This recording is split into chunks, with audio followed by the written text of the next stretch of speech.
This is Sirens, a new series brought to you by the ladies of Bombshell, where we dissect the institutions of American power. Join us as we sound lots of alarms on technology, governance, and national security, and always lure some men to their deaths. I'm Loren DeYoung-Schulman. I'm Radha and Loren. And we are, both of us, about to embark on spring break, in this case with our children, which is fine. Traveling with children to fun places, you can still have it be enjoyable. But my question for the week is, if adults got a spring break, like a real one, that they could just go do what they wanted during that spring break, what would it be? What would you do? Radha, what would you do? I would go somewhere warm and cozy, where there was just enough planned activities that I could do things and didn't feel trapped, but not like forced march through a variety of things, and unlimited rosé, maybe frosé. Oh, okay. That sounds lovely. That's just like, do you remember this How I Met Your Mother episode where Lily's just like the waiter at the thing just keeps like bringing her gin and tonics, and she'd be like, "Thank you, Martin. Thank you, Martin. That's what I want. Thank you. Thank you for my frosé." I would like... So I like where you're going with us, because I had a different idea, but so I'm going to offer two.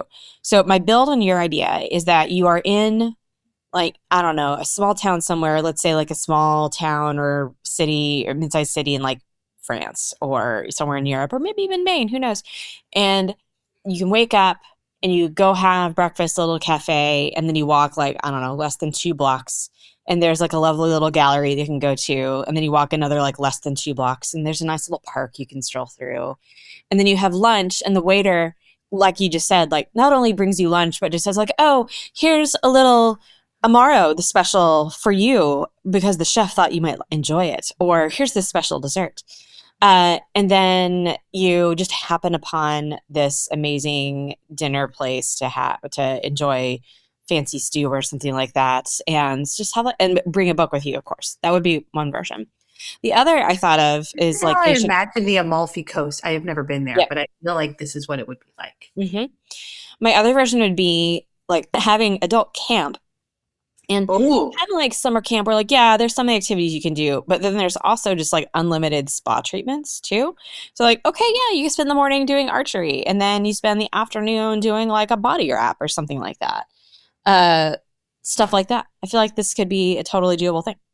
I mean, I feel like there's a market for adult spring break, and we should get in on it. I love this.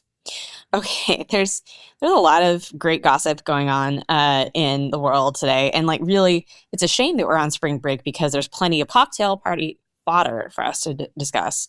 I'm gonna start with my quasi-boring one, just so we can more quickly get into the insanity. And that is the fiscal year 27 budget that was released a little over a week ago by the Trump administration. So I used to, as folks know from listening to the podcast, I used to work at OMB, not on the budget side, but you spent months and months and months developing not just what was going to be in the budget, but also how you talked about it. Because how you talked about it was a big deal, because it both for signaling to the American people what your priorities were, signaling to Congress what you really wanted to get out of this, and very importantly, signaling to agencies that yes, we are making you do this, and we not only are making you do this, it was in the congressional budget justification, so we're going to be watching too. It's a great kind of a feedback loop there. So some of the stuff that stood out to me on the budget was, a continued civilian pay freeze. The Career Civil Service just got a 1%, pay raise in 26. It is proposed for them to get a freeze, a 0% raise next year, while having a 5 to 7% raise for the military, depending on rank, which is kind of not awesome for a whole bunch of reasons, particularly since the OPM director already in the last couple of weeks while he was testifying kind of recognized that you already have a contractor workforce that is paid substantially more than the federal workforce doing the same sorts of jobs. And that, you would probably, in order to compete for that, you would have to raise federal salaries in some way. Other things that stood out to me is that, so when I worked in government, both in this administration and the prior administrations, there was always a big section on here's how we're going to prioritize federal customer service, whether that be around Social Security or IRS or TSA or whatever. Here's how we're going to make your experience with government better. There's nothing on that at all, except like, we're going to make it more digital friendly. Like, okay. But previously it would be things like, we're going to move to online passport renewal, or we're going to increase or decrease TSA wait times, or we're going to make it easier for you to do like name changes with Social Security. And in this case, they were more like, yeah, whatever. We're not really going to talk about that stuff. And then the last thing that stood out to me, this is so like, it's hard to like actually pull the thread on this without doing a whole lot more research.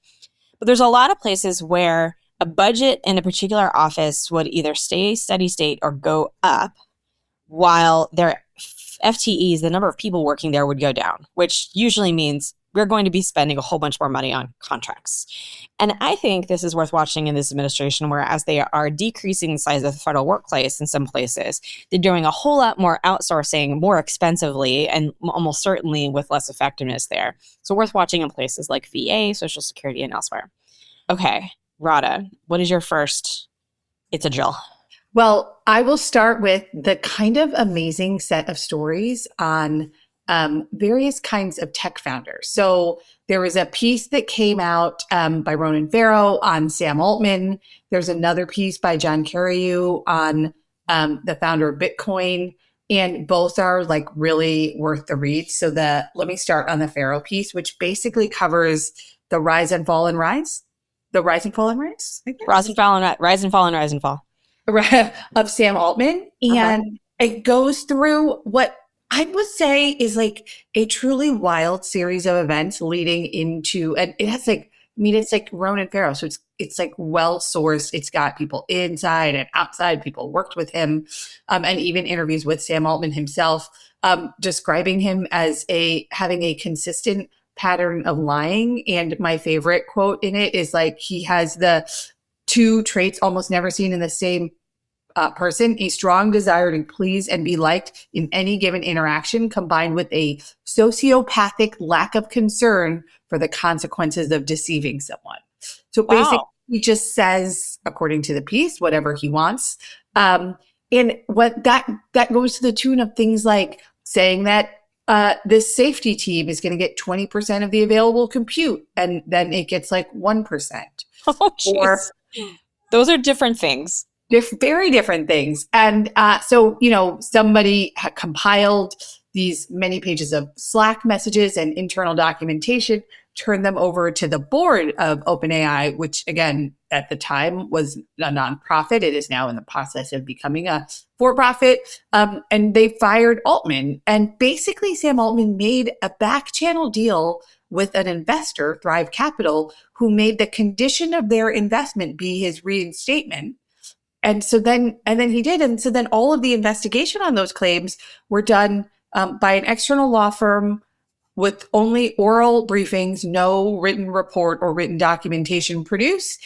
And there we are in OpenAI. And so I was reading that with just, gossipy strings, and then listened to The Daily, which covered this New York Times piece by John Carreyrou, who's the guy who broke the Theranos story, just so we're clear. And his had this creepy, talking, he's like, I know liars.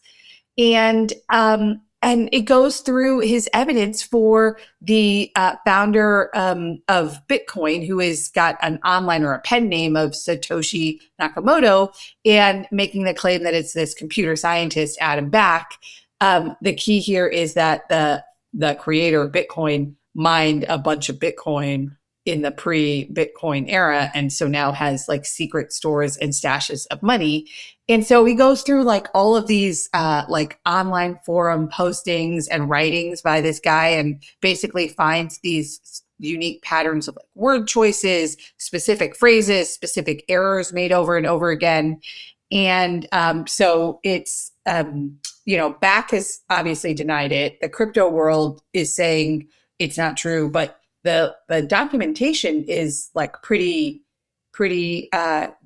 compelling, and it means that in theory it would have billions of dollars in these bitcoins could be regulated or investigated or tracked. And I think overall these founder mythology stories are really wild. And it's clear that like these people all have these cult of personalities. But at the end of the day, they're like creating these global technologies that are driving society. And in both cases, people are like, I'm not sure this is a person I want to have his finger on the button of civilization. And that seems right based on both stories. And yet here we are. It's bizarre because like, as I'm listening to you talk, it is both deeply compelling in a sort of Avengers extended universe sort of way of like, I want to keep watching this movie and then also this spinoff and understand how all these are connected and like see how all the bad guys are like really, really bad.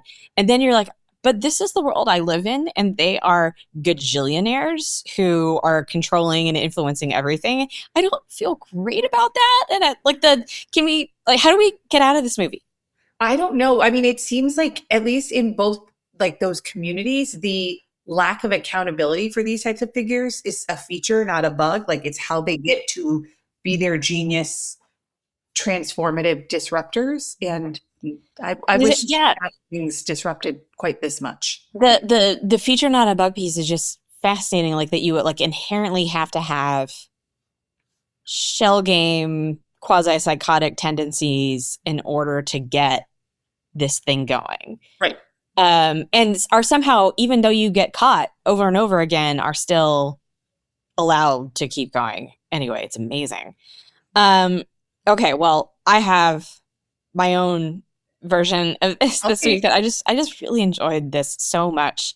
And that, so you have probably by this point, if you are a listener to this podcast, you've probably already heard this story, and that's fine because it's just so lovely to dwell in that. Okay. So originally this was broken by the Free Press, and then this incredible, like well-sourced Vatican newsletter also came out with a longer story, and others have come up with more too.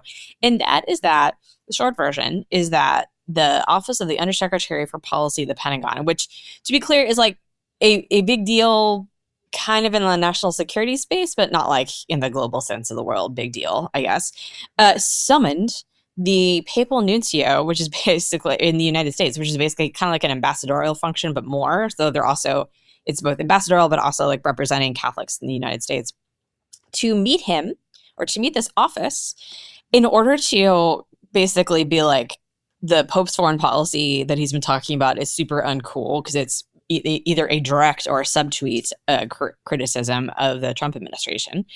And in the course of this conversation, a few things happened, including, let's just be clear here, it appears to be Bridge Colby, the Undersecretary of your policy, threatening the Pope with two things. This is great. Okay, one was, this is a quote, Colby and his colleagues, we don't know if it was Bridge or not, so somebody else could have said it too, said America has the military power to do whatever it wants in the world, and the Catholic Church had better take its side. Like, what? And then U.S. officials apparently, so again, who knows who said this, but certainly Colby's office, the one who's there, reached for a 14th century weapon and invoked the Avignon papacy, the period where the French crown used military force to bend the Bishop of Rome to its will by having its own like quasi-pope or anti-pope or whatever it was. And you're like, are you threatening to like overthrow the Pope or to create your own Pope? Oh my fucking God. I don't know how to handle this. So Radha, Radha is Catholic. I am not. I'm super curious. How did you read this? It's a wild journey is what I would say. One, why does the Pentagon care? Like, it's not like in the 14th century, the influence of the Vatican was strong across, the leaders of Christendom. And now it's, a small C in a larger, broader European community. It just seems like a wild place to take a big stand. But then also of all the threats and all the lands, how did we get here? I definitely had why are you bothering with this moment? Right. But then it also suggests to me that I guess definitely in the case of Bridge, I don't know about in the rest of the Trump administration, very much getting under his skin of the Pope Leo, our American Pope is. So anyway, I just I definitely had given lots of thoughts. Like Bridget and I used to work together, and like maybe the place where that used to work should put out like an impact statement of all of its formers. And Lauren did this stuff when she was in the Biden administration, and else blah blah blah. And then one of our formers threatened a pope and maintained his job. So like I don't know. That seems like something to brag about. I mean, resume. You put that on your LinkedIn. You totally do. You totally do. Okay, tell me about this Iran video. Okay. So I'm really of two minds about this. Iran has been making Lego video propaganda against the current military action, I believe we're calling it. And on the one hand, this is not good. This is like widely viewed propaganda aimed at discrediting the Trump administration, specifically an American moral and values legitimacy generally, being streamed like globally, and is depicting the Trump-like characters in as Teletubby outfits, as pedophiles, as right, like it's wild. And on the other hand, the music is really kicking and the lyrics are quite good. It's being made by this new self-described grassroots group called Explosive News Team. And, it's totally unclear if they're like Iranian sponsored trolls, paid mercenaries. It's a state-run account that's pretending to be grassroots, right? Like it's pretty unknown. Obviously, they're able to produce things and have access to the internet to post and stream them, and that's a lot of bandwidth that Iran basically hasn't had internet in like some months now, I think, with the crackdowns.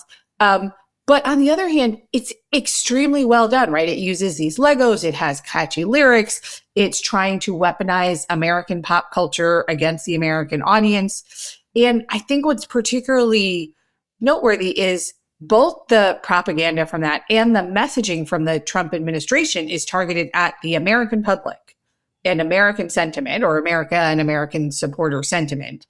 There is no real effort to justify the conflict to the Americans, other than just having some memes from the Trump administration. And then, I don't know, I'll call them bellicose statements from the Secretary of Defense. Right. Bellicose is a very nice way to describe that. But on the other hand, we don't have a way to message the Iranian people, create content or media for this purpose, because those things were all doged. As we talked about in a prior episode. Yes. And so we have this like super asymmetric like information campaign with Legos on X, the media platform owned by the man who doged the American arm that could do this. This is great. Wow. I love this. Definitely that we definitely feel sometimes like we're living in a simulation. Like this can't possibly, there's no way these things could add up so beautifully in the absence of that. I actually, so I teach a class at Georgetown, and one of the assignments in the past couple of weeks has been for the policy memo that people are doing, come up with like, what is your messaging plan? And like, not nearly as complex as what we're talking about here, but who do you need to call? Like once you've made this decision, and what's the goal that you're trying to get out of that conversation? But so they did that. That was fine. Like they all did a wonderful job. Then what we did in class this week was like, all right, then what is the likely, as I had to ask, like, what is a modern alternative to saying sick burn? What is the sick burn that they will respond with on social media? So they all had to develop their own versions of that. I asked my son and my younger colleagues, like, how would you say sick burn like now? And they gave me some alternatives, which were strategy mogging, I think is what they said, or humiliation maxing, spelled with 2 X's. And I previewed these to my 11-year-old, and he was like, please don't say those. Like, that's just embarrassing. Anyway. Okay. And like that, maybe that'll be the next iteration of Voice of America is humiliation maxing, 2 X's. All right. So to continue down the path of what is going on in the AI world, because like, in addition to all the drama that Radha just laid out, there's the fun drama, and then, which I guess isn't really that fun. And then there's like the decidedly unfun drama, which we're going to dig into a little bit more this week in our dumpster fire conversation. So if you have probably seen versions of this, like kind of akin to the iPhone putting out a new phone, but this is, I would say, more consequential. Every few months, the AI labs, the frontier AI labs, whether that be Anthropic or OpenAI or Google DeepMind, some of them release a new model based on some new set of benchmarks they've created that outperforms the last one. And actually, like the benchmark process and what they use as benchmarks itself is super fascinating. That's worth talking about maybe at a later episode. But for the first couple of years in this more generative AI era, societal risk conversations centered on like misinformation or deep fakes or creating like the fake videos or job displacement and things like that. And those are still totally real, and like it's not there though they've gone away, but they've been joined by some very interesting, more concrete risks, which is around models that are genuinely good at writing and analyzing and breaking code. And this week, it became somewhat less abstract because Anthropic, God, what a story. Anthropic announced it had built a model it considers too dangerous to be released publicly. Like, what a way to get attention.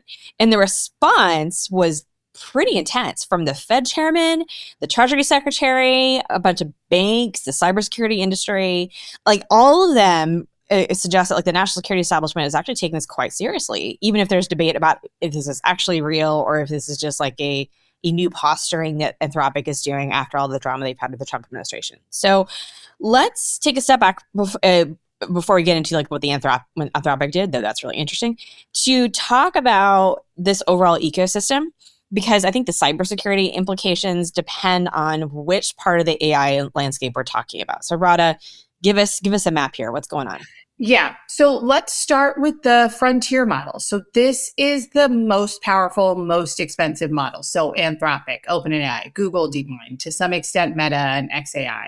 The idea here is these are models with the strongest reasoning, these big context windows, sophisticated ability to write code. They're really, really expensive to build. They cost billions and billions of dollars.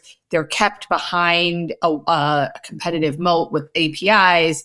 And to get them, you have to get the models from the companies. So that's like frontier models. The next class of things are these open source, open weight models. And that's a more democratized tier. So Meta has this Llama family. There's Mistral, Chinese labs. We've talked about DeepSeek in the past. The idea here is these are models that anyone can download, modify, and run. They're typically like maybe between 6 months to 18 months behind the frontier models in like pure performance capabilities. But they're closing that gap quickly because, of course, they're able to leverage the frontier models to train themselves to be faster, right? So that the gap is closing faster than it has. It's important because that means any capability you build in a frontier model is about 6 to 18 months behind being available to everyone everywhere, because once you've got the technique, you can backwards engineer it, and there are no controls or usage policies or kill switches. So, and then you have, your traditional digital tools, right? There's enterprise AI products. So that's like Copilot, right? Or AWS Bedrock, which has a bunch of tools embedded. And that's what all the big companies and the government will typically buy. And it has lots and lots of controls and cyber security. And so a lot of times we focus on these frontier models, but know that for the frontier models to live in those enterprises, there needs to be some enterprise AI products that creates those integrations and makes the frontier models connect to the platforms. And then the last piece is there is this whole cyber defense software industry itself, like tools like CrowdStrike, which folks will remember from when there was an issue with their update and it shut down like air systems everywhere, or Palo Alto Networks is another large one. And those are really intended to do vulnerability scans and endpoint detections. They're like your automated patrollers of your cyber periphery. And of course, those have the challenge, like all defenders, in which they have to defend all of the surfaces against all of the attacks, and attacks only need to find one surface. So that's the ecosystem that Anthropic is sort of now injecting themselves into. Okay. That was super helpful. I learned a lot in listening to all of this because I knew there were differences, but like their ability to like distinguish between why am I talking about Open or Google in one context very differently than talk about in another context. So thank you.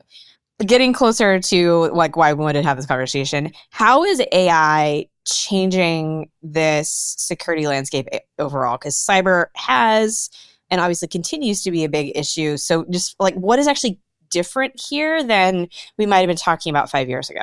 Yeah. So I think three things are changing basically at the same time. One is the barrier to entry to commit offensive cyber activity is going down really quickly. So the trajectory here is basically older models might help you write a script. They might help you scrape and try to identify vulnerabilities. But current generation models are actually autonomously reasoning through lots of complicated code bases. And so you are getting essentially a AI assisted offensive activity. So that means you don't need to be that good to be potentially a threat. The second is the speed of the attack cycle is compressing. So at a given skill quality for a cyber attacker, you now have AI agents and AI tools that can find things to exploit, systems that can be infiltrated, and potential attack vectors or attack tools, embed code injects, et cetera.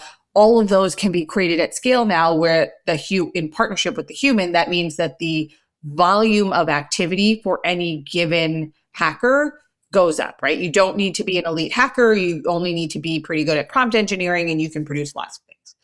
The third is that, as I mentioned, there's this autonomy, even in safety testing. So that means models can use their own hacking abilities to accomplish the ways to hack themselves in ways that creators never intended, right? So before, you would understand your own code base, and then attackers would have to learn your code base to do it. Now the code bases themselves are created in models that can then themselves identify potential vulnerabilities that are different than what typical creators or typical code base might exist. And so that means that as in the first two models, in the first two, you've got speed and volume. Now you've also just got a different set of attackers, which are the autonomous AI attack tools themselves. Okay, so this is how we come back to what Anthropic announced, but then also how the administration responded. And I will tell you right now that like both strike me as both real concern, but also ploy. So I'm curious to get your take on this. So Anthropic, as we said, they announced this new release and they're like, this is too dangerous. We are just telling you that we've created something that is too dangerous for the world. But the response from the administration was also fascinating because we had the Treasury Secretary and Jerome Powell. They actually called the Wall Street bank heads. And actually, to be clear, Jerome Powell is not administration, he's government. They called bank heads for a meeting to talk about what they saw as cybersecurity threats posed by Anthropic specifically. So what actually is happening here? Like, how real is this and how much of this is like fake drama ploy? Yeah. I mean, so the claim from Anthropic is that this new model can find tens of thousands of vulnerabilities that would be hard to find and exploit them sort of autonomously, creating basically high severity attack vectors in lots of different things. They briefed they told Commerce, remember, Anthropic is right now not allowed to do business with the government. There are supply chain risks. The government is supposed to be moving off of Anthropic models. And Anthropic also set up this 100 million in usage credits for companies to help figure out how to manage this technology, counter the technology, but also harden their infrastructure, whether it's banks like JP Morgan or cloud providers like AWS and Microsoft Azure. Okay, so my feeling here is basically there's definitely some risk, right? So, and the risk in particular is if Anthropic has figured it out, you do want the banks, you want to get ahead of that. You want to move the defense to the left because you've got the defenders constraint. And also there's a good sort of set of remarks by Alex Stamos. Folks will remember him. He worked at Facebook and was the first to identify potential Russian influence on the platform. And he flagged like, yes, this is bad, but what's particularly bad about it is that the open weight models are only going to be like, 6 to 12 months behind, which means the scale of cyber threats is going to go up quite exponentially in response to this. So that part I think is real. But there's a little bit like, a car company building the fastest car in the world that like explodes a quarter of the time and then is like, we care so much about safety. We're not going to sell you our car. But also now you get credits to drive our other less good cars. And you're like, do you care that much about safety? So I think there's definitely like a marketing shtick here, especially as you think Anthropic's trying to head to IPO, differentiate itself in the market. Safety and responsibility is clearly a differentiator. And, it's not clear to me how like magically changing this is versus just sort of those scale and the volume and speed points I made before. So I think like, I don't want to say it's all hype, but it's definitely a situation where this is like too dangerous to release, but also too important for you big banks and enterprises not to buy from us. Right. And so that certainly cuts against it feels like a threat in some ways. It may not be intended as such, but it feels a little threatening. So the administration's response to this was also interesting to me because they, like in general, are fairly hands-off, or they're both actually hands-off and performatively hands-off in order to be what they consider to be a counter to what the Biden administration's approach on AI. And likewise are trying to pressure states to be to pursue an anti-regulatory approach or a non-regulatory approach on AI at this moment. Do you think this is actually signaling a possible change in how they reacted, or should it? Or are there other kinds of ways that they could approach the managing AI safety risks? Yeah, I mean, I think I mentioned the defender's dilemma, right? Like there's this long-standing known issue, which is that if you're trying to defend against cyber attacks, you're always kind of in a worse position because you've got to defend all the surfaces. So like, I don't know how much I don't know what the government can do in some senses to get there to be less attacks, given that AI technology exists and there's going to be open source. And the thing that is very consistent with what this administration does is it has deferred this entirely to the private sector. So, the revenue incentives have to be counterbalanced against the safety incentives. And Anthropic's version of this is to give out 100 million in free credits to enterprise sellers under the theory that they'll be locked in to their technology and platforms. My take on this is it's probably not going to change much in the administration, but we are back in this situation where the digital technology, in this case, let's say offensive cyber capabilities or AI enabled threats, are going to evolve faster than policymakers are going to make frameworks to govern them. And we have seen this show before in social media, right? And it's not clear to me there have been truly effective regulations. There have been no regulations in the US. There have been some regulations in Europe, Brazil, and now you're seeing increasingly strong regulations sort of banning social media for certain groups or imposing stringent penalties. It's not clear any of those are great. But we do have some good industry government cooperation models. So there were imagery banks on child exploitative imagery to try to more rapidly remove that. There was a big push to address ISIS threats with a thing called GIFT-CT, which was, I think, housed in the UN, and the tech companies sort of jointly shared information. The government shared intelligence to try to do that. So I think there are models that could work here, and the government certainly could lead in them in a way that is consistent with the no regulation approach of the Trump administration. It's unclear to me if there's an appetite to. The one thing I think could make an appetite is, I have this general theory on responsibility and accountability in the AI space in this from the trains industry, and the better brakes make faster trains. There's this story of brakes allowing trains to go faster because they were more effective and reliable.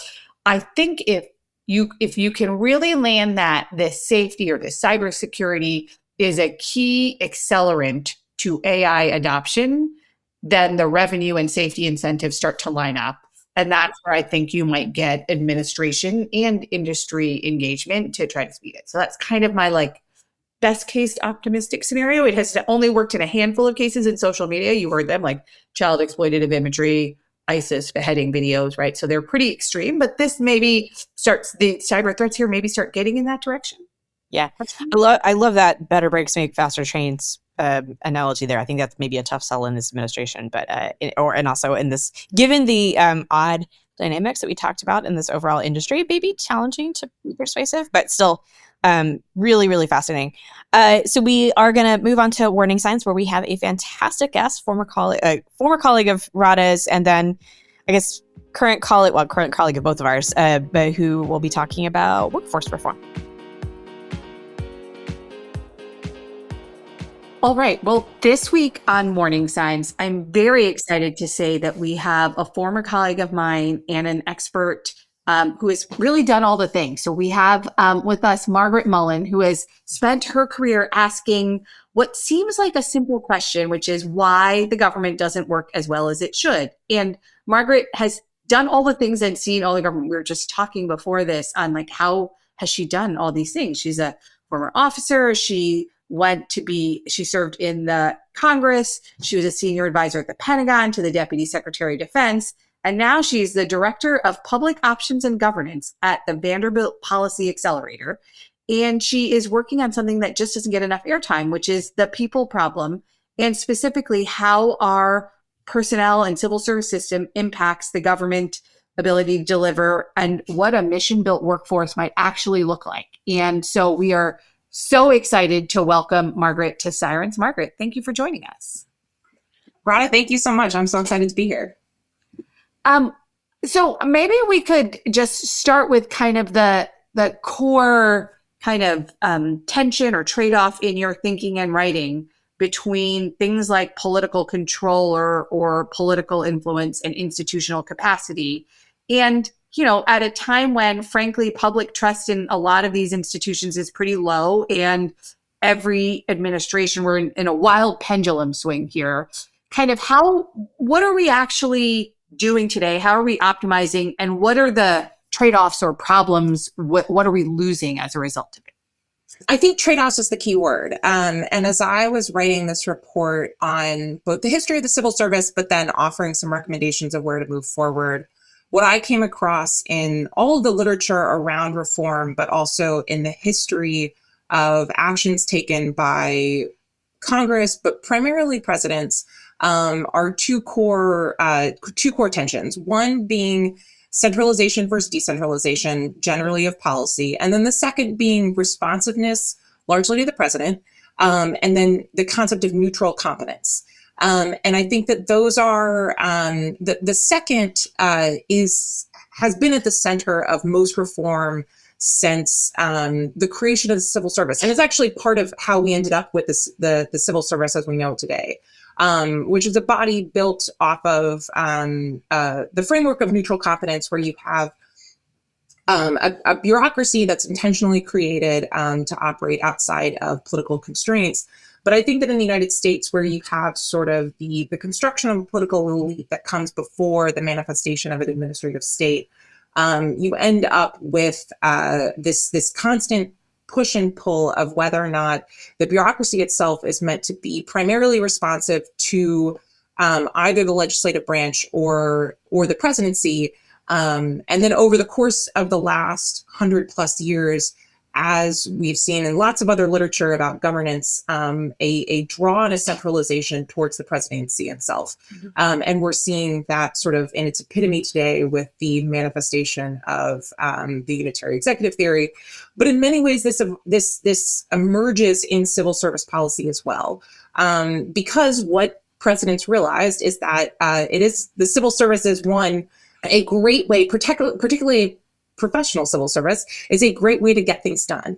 And that having a very competent civil service that can then be directed and prioritized towards presidential priorities is actually great politically. And so I think what we see today is this, which is certainly not new as of the second Trump administration, but rather sort of an accumulation of trends over starting in the 30s, of policies on top of policies that have further secured sort of the body and the federal bureaucracy towards a responsiveness to the needs of the president.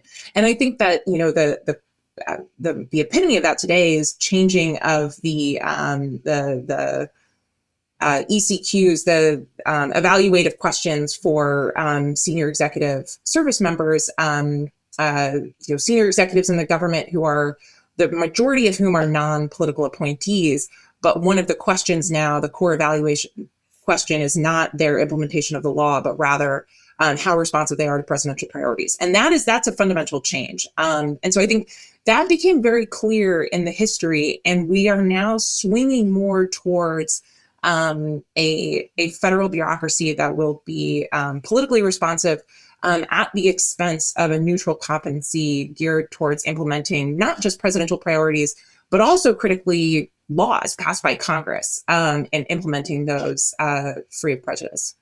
So when Margaret released this report I was going to say a couple months ago. When was this? It was last month, early this year. And I made a comment to someone that like, this is like the coolest event that I've ever been to on civil service reform. And I think it was the only actual cool event on civil service reform, like attempting to be a cool event on civil service reform I'd ever been to before. So like, one, shows the salience of it, but also shows that like people are really excited about being able to have arguments, conversations, big ideas on this. And yours puts forward a lot of big ideas.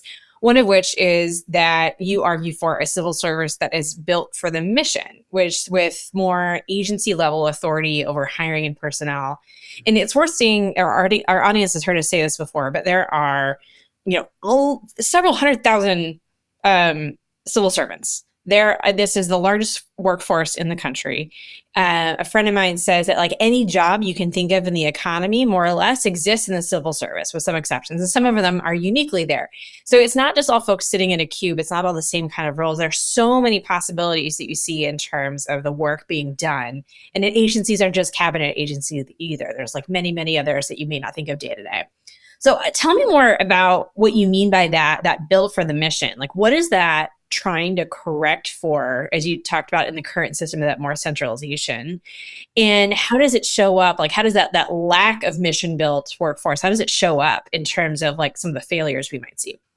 What I mean is ensuring that agencies are able to hire people, manage their workforce, and plan their workforce in a way that is most relevant to their mission at hand.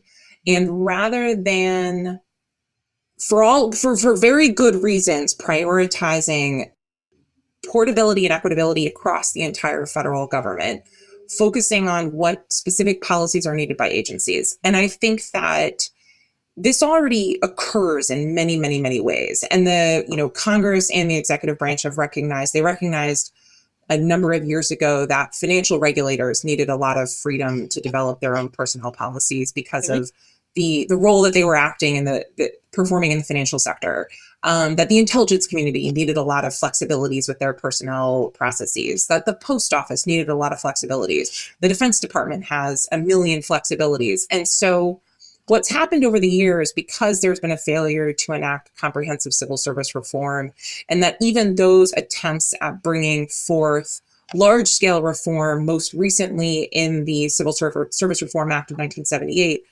because that hasn't sort of gotten at the guts of the actual governance mechanisms, agencies have had to take it upon themselves to basically lobby on their own behalf for the needs that they have.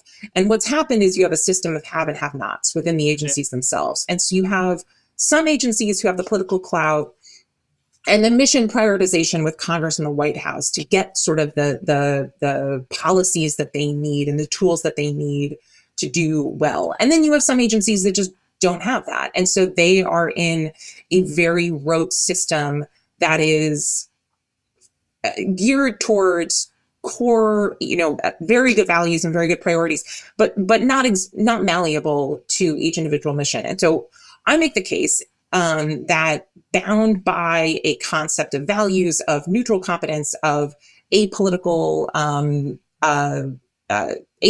constraints, that you allow for agencies themselves to have, every agency, not just in an ad hoc basis based on who can sort of push through Congress, but rather every agency to have the ability to make these trade-offs on their own based on what they're doing, recognizing that the Defense Department, the National Park Service, the National Institute of Health, and the SEC are doing very, very different things. They have very different specialties, and they need different tools at hand. In that we should then build a personnel system instead of around one that was constructed in the scientific management theory of the early 1920s, when most of the government was clerks. This is rather recognizing that the government is very complex, the world is more complex, and we need to be able to tailor policies so that everyone can do what we need them to do to bring more to the American people for their tax dollars and what they want.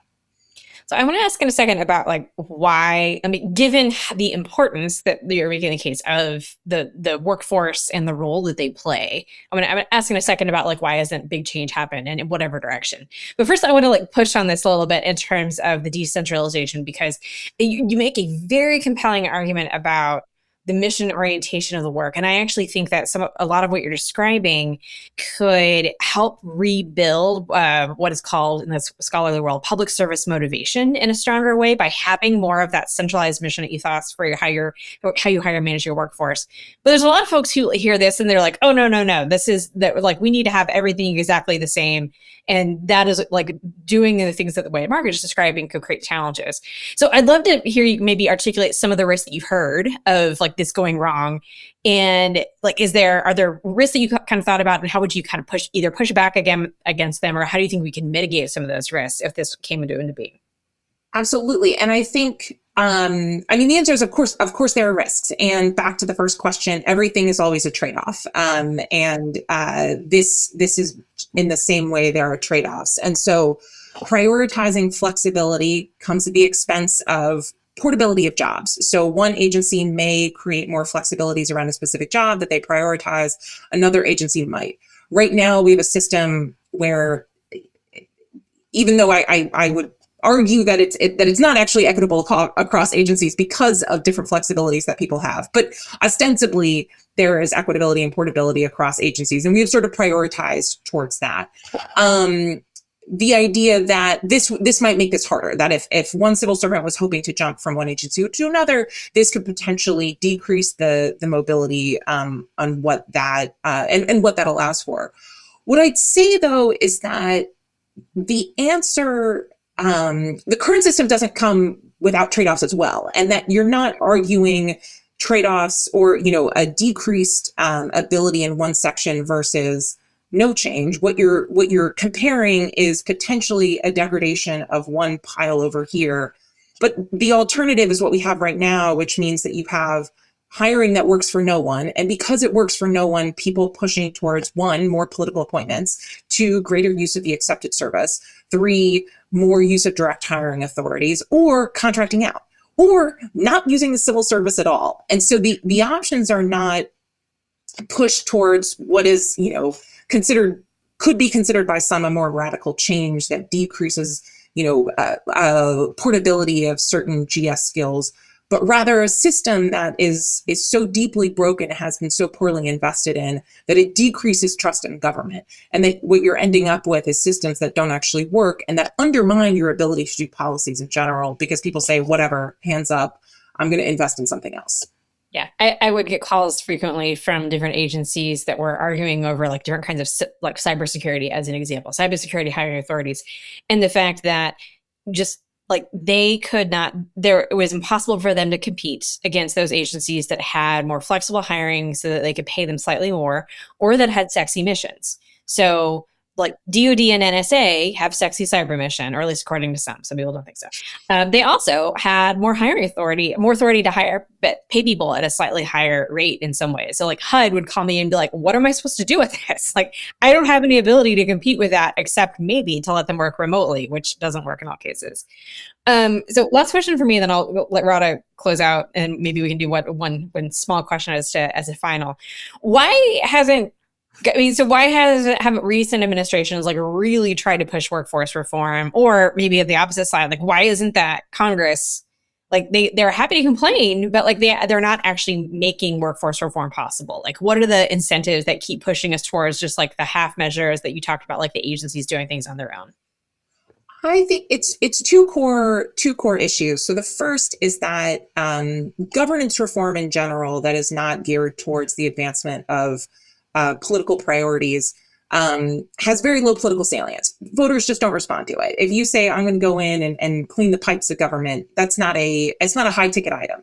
And unfortunately, it really matters to everything else that people do prioritize. So people want, they want more affordable access to childcare, to healthcare. They want the national security apparatus to work well. Hiring is core to all of those things, as are, acquisition pipelines and a million other things that are processes and procedures to the government that are seen to be very boring and back office functions, but that are absolutely core to get anything done.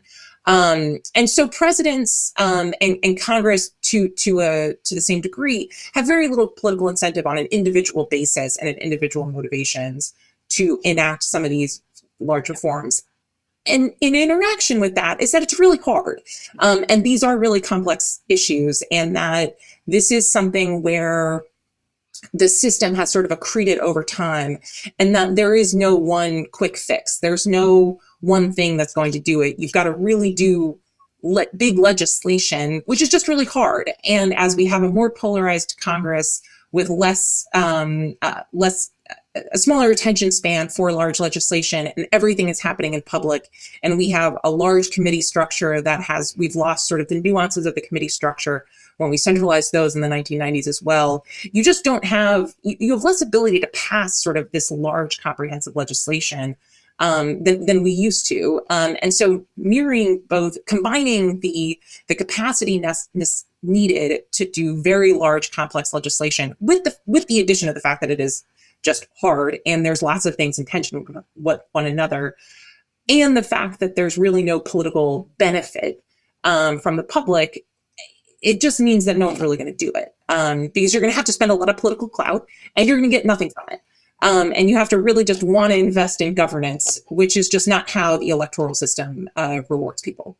It is not a sexy campaign slogan. It is not.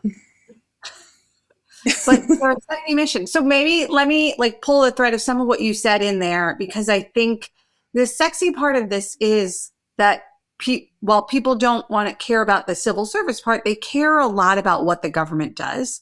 And we're in a period where faith and trust in the government and government's both capacity and integrity are woefully low and going down. So maybe help us just think through, how does that kind of flesh out that connection for us? And maybe I think more importantly, what in your mind is the way we can motivate the public to care and policymakers or legislators to care about this, given the importance of the missions they execute and the value of public trust? And we can have it let's be optimistic. How can we make this pick? Well, to the first question, I think the way to make it salient, I guess I'll do the two together. The way to make it salient is to tie it to issues that people care about. Mm-hmm. I actually don't think that we need a public campaign so that people care about hiring policy in the civil service. I think we just make hiring policy better, and then and convince people, and this is what has to happen on the front end, here's why it matters to all these other things you want to do. You want to make America more affordable. You want to reintroduce IRS direct file. You want to make sure that the Pentagon is buying what it needs to and gets the best tech in the door. You need people who are very well trained, who are paid according to their skill set and need, and you need them in the government. And we need to invest in the capacity of the government to do all these things. And we've tried the other version. We've tried kicking a lot of capacity out of government. We've tried streamlining. We've tried doing all these things that actually decrease these skills on the basis that it will be made up for in some other way. And that's just not what's happened. And so my first argument is we should try the alternative, and we should try reinvesting. And that's both lifting up the civil service as something core to what a lot of people care about, rather than the constant drumbeat of saying that the government is slow or bloated or any other set of things, but rather saying no, actually we do really cool things. We have done really cool things. And I think that now you have a recognition, there is more of a recognition as some of these capabilities and investments get degraded. People recognize sort of what had been happening, mm-hmm. that they may not have seen, and what has sort of been termed the submerged state, that we don't actually recognize what's out there. And for politicians to motivate, I think it's a couple things. I think it's not necessarily saying this is going to be more politically salient, because I just don't think it's going to be. The argument is here, giving folks options, giving people plans that can be implemented quickly, and making it clear why this investment is necessary to everything else they want to do, and making it a cornerstone of, if you want to get from A to B, the only bridge there is going to be investing in people, bringing people back into government, and making sure they have the resources that they need to action on mission critical items quickly. I love a good Suzanne Mettler reference. Suzanne Mettler wrote a book called The Submerged State that is wonderful, a great part of this. And it's also this is something you were saying, but I just want to pull it out because it's something that I care a lot about, where I believe that revitalizing the civil service in any number of different ways, in the way that Margaret Target gets at this, but there's other options in this too, is also a great way to just reconnect a public mindedness to the American people. Not even necessarily like they love government or believe in it, but more that they are part of an overall community who sees different ways to invest in themselves and their families and their neighbors in some way. And like right now, it's a very kind of distance others thing. Last question before we have to go, and I actually would love to hear this from both of you. I'm happy to share my version too. So Margaret, you also started out in a kind of in a number of different kind of national security ways, both serving in uniform, but also in your role in the Senate, as well as DOD and at Ex-Im Bank. And now you are, I don't want to say you left those communities, but you are in more of the kind of government reform, government capacity space in a number of different angles. Like, why did you do you see that as a transition, or why do you think you made that switch over? I see it as the same. I mean, I think that, I recognize that the governance space is certainly different than the national security space, but I actually think the reason I am so interested in governance and state capacity is because coming out of the national security space and still, considering that the hat in which I think under, I have seen what we can do, and how much we can do, and then two, what is necessary. If we are going to meet the challenges within the national security space that we need to, I fundamentally believe this is a necessary conversation to be had in the national security space. And so while there are lots of implications for domestic policy as well, this is also something that cannot be seen as another set of issues or an othering issue by national security professionals, but rather something that is like bread and butter. Because by ignoring it, we actually undermine our ability to advance national security in a way that we need to. Yeah, I totally agree with that. I was just at this conference and we were talking about, acquisition reform and acquisition slowness. And I was like, you can have all the budget and acquisition authorities you want. If you have zero contracting officers, not a dollar will get out the door. Right. And there's just a core, when we talk about slowness and bottlenecks, and what we are saying is the government doesn't have enough capacity. It's almost always the case. And so I feel like we're just going to make, civil service reform. We're making civil service reform sexy. I feel like there could be a song and bringing civil service sexy back. Call it a day. My version of this is so similar to what you both just said. When I left Center for New American Security and I was going to the Partnership for Public Service, a former boss of mine, I can't remember if she called me or texted me, but I remember her saying basically, what the F are you doing leaving national security? And with the implication of we invested in you, this community invested in you. And I said to her politely that I saw them as the same thing. They're on one is not different than the other. They're on a continuity. They're on a continuum. And the other piece that just always got me when I worked more in the national security space is that particularly in the defense world for military, we had readiness as a concept. Now, readiness is a wildly abused term, but it was at least respected as if a service chief went up and said to the Senate or the House, we are at dangerous readiness levels, that got a headline of attention. Whereas if you said something similar about our ability to have Treasury staff do sanctions or things like that, I got okay, cool, whatever, I don't really care.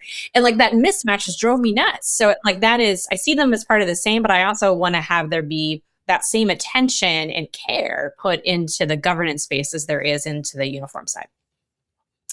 with that, I think I just heard one of our beepings of like, you've got a message or a meeting coming up somewhere. So good time to end the conversation. This was fantastic, Margaret. Thank you so much for joining us. And I can't wait to see what next amazing report you come up with. And we'll have you back on the show. Thank you guys so much. This was wonderful. Okay. So for Gong Show, there was really no question at all. We just wanted to talk a little bit about all the fun we've been having watching the Artemis mission over the past couple of weeks. We're recording right now on Saturday morning, and I guess last night-ish, the astronauts that had gone around the moon came back, had their splashdown. They are now back on Earth. So cool. So Radha, like what has been some of the things that captivated you over the past few days in watching the Artemis mission? So my husband is like a super space nerd. So we watch a lot of space things in our house. And I will confess that I was not anticipating how like awesome and exciting it would be. Just all of the things. And it is this really good reminder of how amazing human aspiration and technology and partnership is in these things, right? And like we took some people and we put them in some metal that we bent with some explosive fuel and we shot them to the moon, where they took pictures of it that they could send back to us from outer Immediately. And we could see, and then they came back down to Earth and I don't know if you watched the like splashdown, but like it was so stressful. I was like, should they have more parachutes? They're at like 5,000 feet. When do the parachutes deploy? What is happening? But then they land and there are these humans that get picked up, I will say, by the United States Navy with a combination of big boats, little boats, and helicopters. I felt like they should have brought a submarine in just to get the whole just to like do a huge recruitment ad. But it was amazing. The one thing I will say is I think NASA should consider getting a narrator for their broadcasts. Okay. Watching this and you're like, is this normal? Is this okay? Is this what should be happening now? And then at the end, they're like, a textbook splashdown. I was like, I just feel that would have been information useful to have during the period of time where you see a metal object hurtling towards the Earth with these four going people. at like 25,000 miles an hour. Like, it doesn't awesome. slow down at some point. Like, how does this work? And I loved that like everyone was watching it. Like the day when it took off and I was walking my kids to school, like you don't get that much anymore, right? We're all like streaming and watching things at different times, and like everyone was watching it and everyone was following along, and that was just so great. What about you? Oh my gosh. So I actually just before this, by coincidence, had just read the book Atmosphere, which by Taylor Jenkins, I think. And it's a book set in the late 70s, early 80s about astronauts going into the shuttle program. And it was so great to have that, like, not quite in parallel, but as like background going into this. So one of the things I love about watching the interactions between, well, actually, not one of the things. One of the big things I love is watching interactions between astronauts and then mission control and the Capcom, the astronaut who is on the ground being the one person who's communicating with them, because the idea is you have only one voice that's communicating with them at a time, so they don't have a million things going in. And there's also, typically you're choosing somebody who is or was an astronaut, because they are the ones who are familiar with, like, okay, here's a sensitive thing they're doing and here's how they're approaching it. So you're trying to translate it through that. So I just love like thinking like they're going through like this very dramatic, stressful, fun situations. And like, how do you communicate that? I think it's so interesting. The part where they named the one of the features on the moon after the commander's wife who passed away 6 years ago. Oh my gosh. Yeah. So many tears. It was just so wonderful and beautiful. And like that like they've all been training for so long, like that, and what a kind of a family they must all be at this point. And then also just like the sciencey parts of this, like whenever you go to like the science control room and you see like one note, a whole lot of women scientists, like a whole lot of women scientists who are just so jazzed about everything that's going on. And I saw this tweet today, and it was actually really striking how the entire mission is like all of the sciences coming in together, because you've got the physicists and astrobiologists and the chemists and like the people who are figuring out like, how do you put together a heat shield that doesn't blow up when it goes 25,000 miles an hour?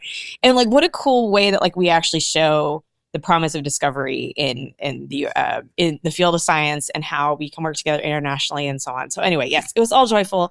There's a lot of like nagging on Twitter about like, oh, well, we should be spending this money on healthcare. I'm like, yes, I think NASA needs to do a better job of talking about, it used to do this, instead of talking about like, here's how the things that we do in this field impact so many other areas of discovery, and not just because it's cool.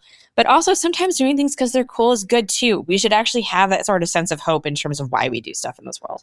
I agree. I was just going to say, I think money in the federal budget doesn't need to come from places that build like hope and joy. And no doubt we should be absolutely covering things like healthcare and making childcare more affordable. But I do feel like sometimes we forget the value of these sort of like aspirational and inspirational experiences. And so, that's worth investment too.